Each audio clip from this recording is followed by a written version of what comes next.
In Madison, Wisconsin, conservative voters Rowan, Jacob, and Praveer, and liberal voters Ty, Whitman, and Kathy are part of our country's youngest voting bloc. I think that with Gen Z, we love us. We're our biggest fans. But in all seriousness, I think that for the first time in American history, the younger generations are not set up to have a better life than their parents did. And I think that that's an unfair and that's a scary thing. What would you all say are the two most important topics right now? I would say the economy and the disappearing middle class. I would say affordability and the job market. Protecting democracy and campaign finance. The economy and how united we are as a society. Affordability, as well as protecting our democracy and our Constitution.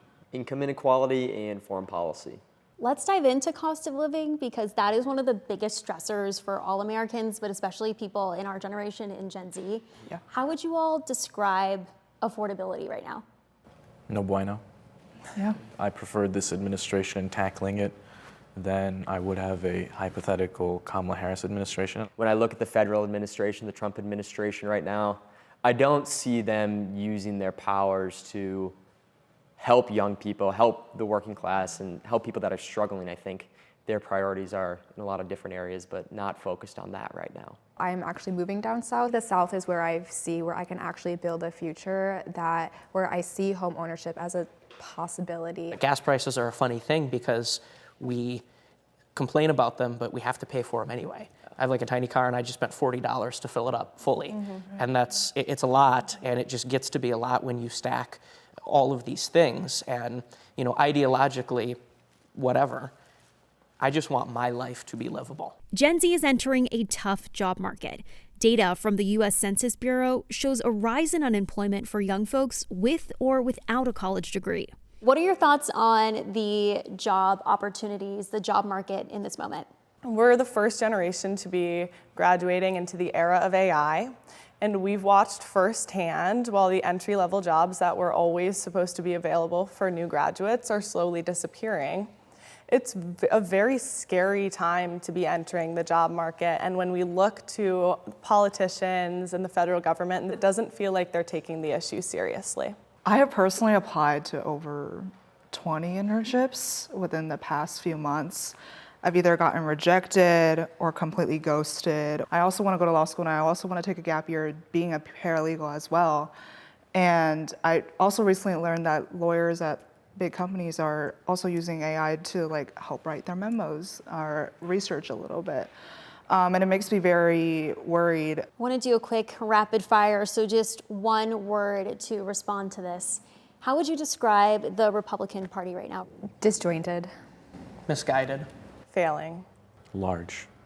Undemocratic. Spineless. How would you guys describe the Democratic Party right now? Lost. Incorrect. Trying. Confused. I'll say struggling. I would also say struggling. In one word, how would you describe the Trump White House during this second administration? Ty, we'll start with you. I'd say failed. I would say tyrannical. Strong. Authoritarian. Directionless. Uncommitted. How do you all think the Trump administration is handling immigration right now?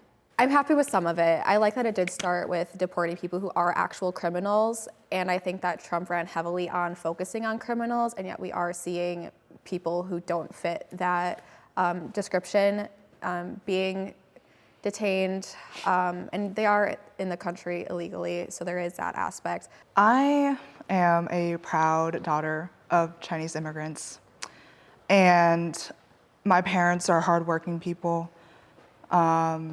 And they came to the country the right way and did it the right way. So when I see videos of children being detained or innocent people who are being detained or people who are horrifically beaten up by ICE, and also the tragic murder of Alex Purdy and Renee Good, I get a little bit worried for my family and myself, just because if they're coming after a certain group of people who look a certain way, what's not to say that they're going to come after people who look like me? Raise your hand if you think our elected officials are working efficiently and working for your best interest. No hands raised. Okay, discuss. Tell me why. If you realize, oh, this party doesn't fully represent me or this party doesn't fully represent me, I'll just take the lesser of two evils. Yeah. Well, pretty soon every election becomes the lesser of two evils, and we're never actually voting for an active, positive good. We're always just voting for the less evil. And I think that that's a kind of dreary system. When you look to your politicians on both, and I will say this is absolutely on both sides of the aisle, and they're being funded by big pharma, by AI, by foreign influence, it's impossible to think that they're actually fighting for what they were elected to do. How are you all feeling about the midterms? Are people talking about it yet in your circles? I'm really excited for midterms. I think in 2024, we heard a lot of talk about mandates. Trump won and he ran on no new wars.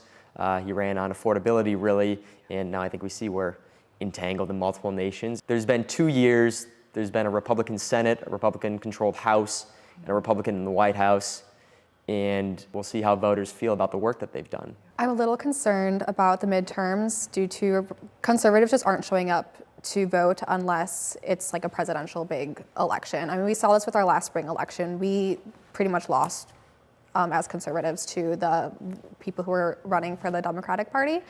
And that's just, we need to get to the polls. Even if you vote ahead of time, like we just need the votes to get in. Personally, I think Gen Z gets a bad rap in a couple categories. So I'm curious what you guys think are some of the biggest misconceptions that other generations have about us. I love hearing the Gen Z stare conversation. I feel like I don't know if I've witnessed this before, aside from like occasional, like the barista behind the counter baby is like, you know, clocking what I'm saying. But I just think it's important to think like our brains are kind of overloaded. We're probably, I know aside from Gen Alpha, like one of the most overstimulated generations to exist. And just like, I don't know, maybe having a little bit more grace with that like we are still like, you know, kind of figuring out what our next steps are, processing what you're saying. But we're also like some of the most educated generations as well. So I just kind of laugh like at like, you know, the kind of like, oh, they're so, you know, kind of dumb or like thoughtless or empty brained, I think are some of the things that people say. And I think that's just really not the case. So there's, I would argue, too much going on. Just because we're privy to so much information, we tend to joke about things more than perhaps other generations do, or maybe more than we should.